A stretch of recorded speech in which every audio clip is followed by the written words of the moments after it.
Hello and welcome to this latest session of Weir Wednesdays, when we take a closer look at works in the Samuel E. Weir collection at RiverBrink Art Museum. My name's Deborah Antonczyk and I'm the Director-Curator.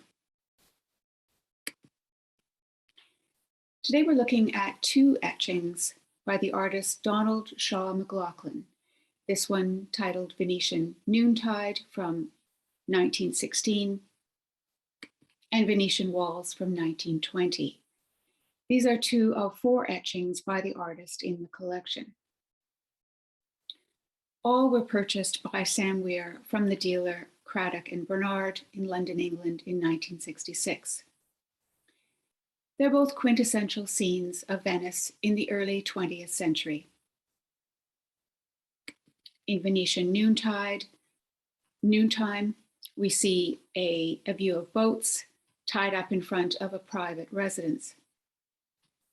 We can see details such as the pilings just visible at the base of the edge of the water.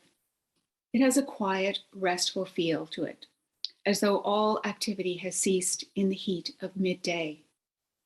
We can see hints of the vegetation, although it's in black and white, the sense of the trees and the vines hanging on the walls of this quintessential Venetian scene.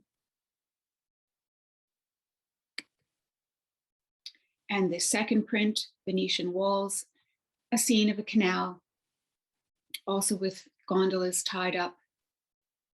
We can see the embellishments of the architectural embellishments in the doorways and porticos, and gives a real sense of the quite ornate architecture of the city.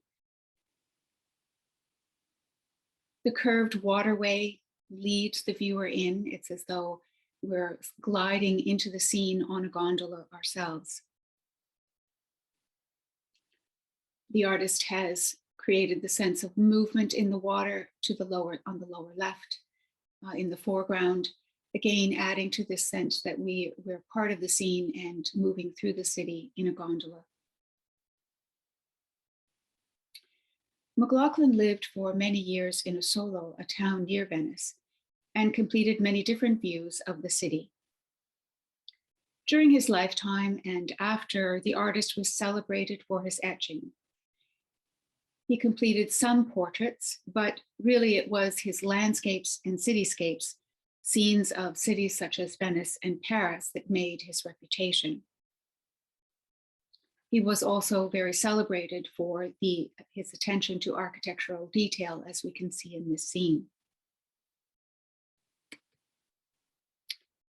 Etching is an intaglio process of printmaking.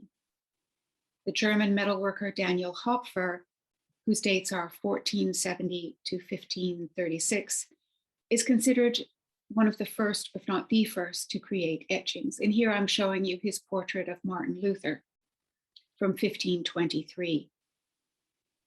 In traditional etching, a metal plate, usually made from copper or zinc, or more recently steel, is coated with a waxy, acid-resistant substance called ground.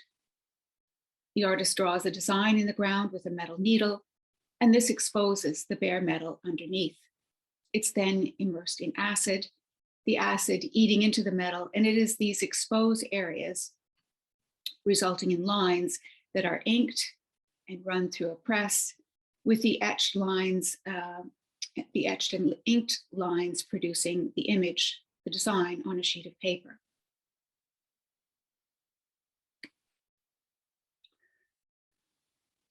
Donald Shaw MacLaughlan was born in Charlottetown, PEI in 1876 and moved with his family to Boston in 1890. He studied the print collection in the Boston Public Library and developed the idea that he would like to be an artist. So he went to Paris in 1898, where he enrolled at the École des Beaux-Arts and studied in the atelier of Jean-Léon Gérôme. It's here he's thought to have learned the techniques of etching.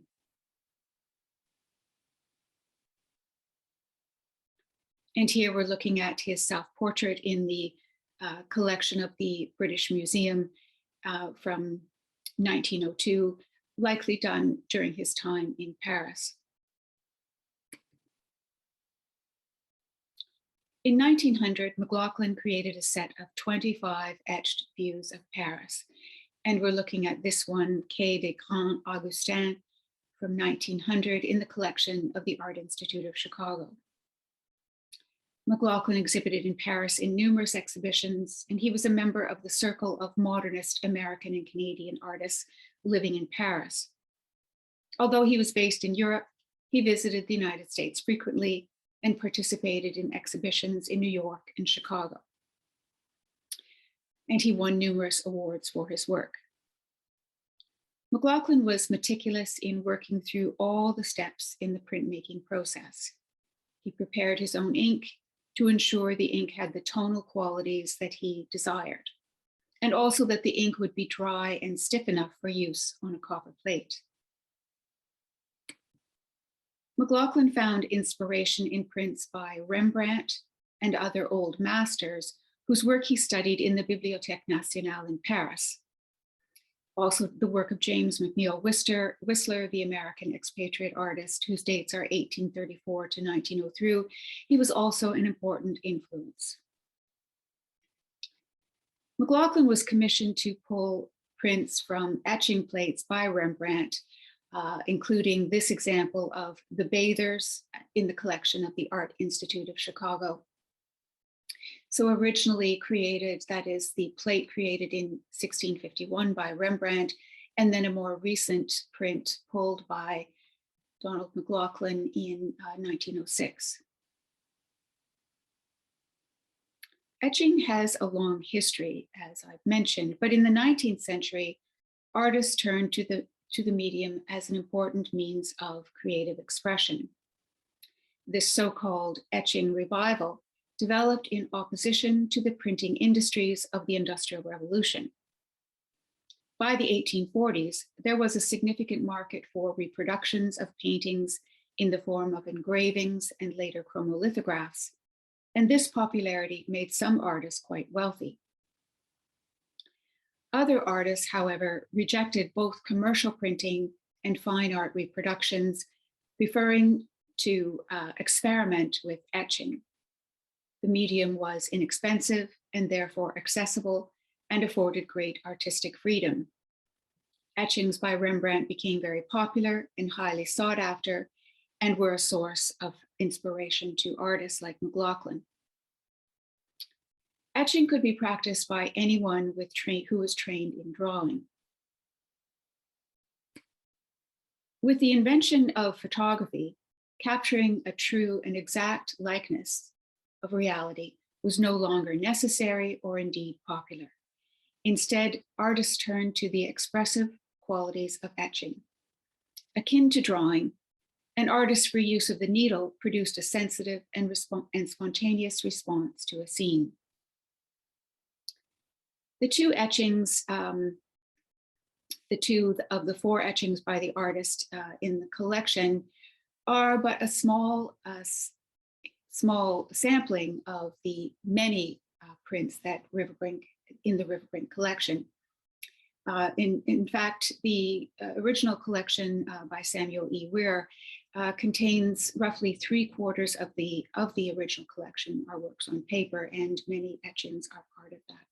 Although I'm not aware that Sam Weir expressed any particular interest in etchings per se. The print collector, along with artists, art societies, and dealers in prints, was an important component of the 19th century etching revival. Collectors paid close attention to details, such as the type of paper used in the prints, and sought artist proofs, early state impressions, and remarks, those marks in the margin of prints made by handling the plate. These details made some etchings highly sought after and valuable.